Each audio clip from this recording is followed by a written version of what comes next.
Other questions? Yes, right. Hi, I'm Greg Smith from the Daily News. This is kind of off topic a little bit, but I just want to ask you about the New York City Police Department's efforts to kind of take control of security at the World Trade Center site. Well, I read that today. This is for both of you, by the way. Okay. Well, I read it today. First of all, I don't know if it's true. Secondly, I would just let you know that we are very confident that the Port Authority, which contains a huge part of that site, is very aware of the security risks, is implementing the best security possible, at the same time making it a commercial building that we think will flourish in that area, at what is now Ground Zero. And Mayor? I think this is just making sure that there's a seamless security down there. We have a number of different police departments, not just the Port Authority and the NYPD. There's the MTA has their own police. The port has. There's a number of different police departments, and it's making sure that we have cooperation and coordination, communication, a division of responsibilities. As you know, in the city, we have the SIMS plan, where we, with great pain, but I think in retrospect, intelligently, assigned responsibility to different security agencies based on working together with them, building on each one's expertise, and it stood the city well, and I'm confident that as the development goes forward down in the World Trade Center area, not just on that site, all of Lower Manhattan will work this out so that there's somebody in charge and everybody's going to know what to do. We have another question right over here for this gentleman. Would you identify yourself, please? Dave Seifman from the Post. What is the connection between this development and the number 7 line? Is the number 7 line fully funded? Who pays for any overages? And what happens if the line is not built? We've already broken ground on the station. Exactly how the number 7 line will work is something that I don't know if Lee would like to comment on.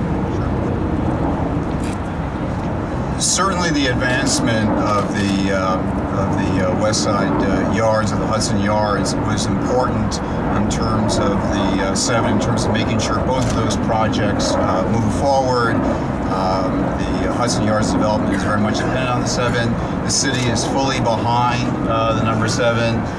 We believe we're going to be able to bring it, through. While there are the issues of cost overruns, potential cost overruns, which we don't anticipate. As I've said before, we will work through those before we have the second of the 2 contracts. So, they are linked together, and we're very optimistic, and we're fully committed to the 7, as is the mayor. Let me point out that the city has already raised $2 billion in the debt market to finance it. Number 1. Number 2, in terms of cost overruns, the downside in the economy is things have slowed down. The good news, I suppose, if you're building something, is it should bring down some construction costs and would lessen the likelihood of overruns. I also think the project is well designed, and our estimates are probably reasonably accurate. Just remember that when the big development in London was done without the Jubilee line, the Reichmans went bankrupt. And as soon as the Jubilee line was put in, Canary Wharf became one of the great real estate success stories in the world. And I think that the city being willing to finance the extension of number 7 line really makes all of this area so much more valuable than it would be without mass transit. As you know, I'm a big believer in mass transit. In Manhattan, to a great extent, that means subways. Having a subway come right here will be an enormous boon and make the whole project much more valuable. Yes, sir. Wait. One more question. Okay.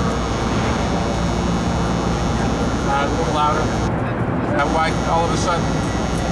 Hang on. Our microphone went off here. Why don't you scream it out? Jane Robert and Jerry, why do you think that you were able to win out on this other than just being at the highest bidder? The core to your idea here, I think, was to help win up the MTA. Mayor, if you could very briefly, the court appeal rule in the city is going to need to take care of the 9/11 victims. Are you going to start having to settle different topics? Let's leave that topic till later on tomorrow. It's more of a technical thing at the moment. It really doesn't change anything. but I think For those of you that couldn't hear, the question was, why did the Spires feel that they were able to win out the bid? What was it about their plan that was actually better? I'm sure this is the hardest question they'll ever get in their life. The truth is that there were 5 really good proposals, and one of the neat things about this process is that I think we learned something from each of them. And while we are proud of the master plan that we proposed, I think there's some inspirations that we can take from the other proposals that were put forward as well, and we look forward to thinking about that over time. Thank you very much, everybody. Thank you.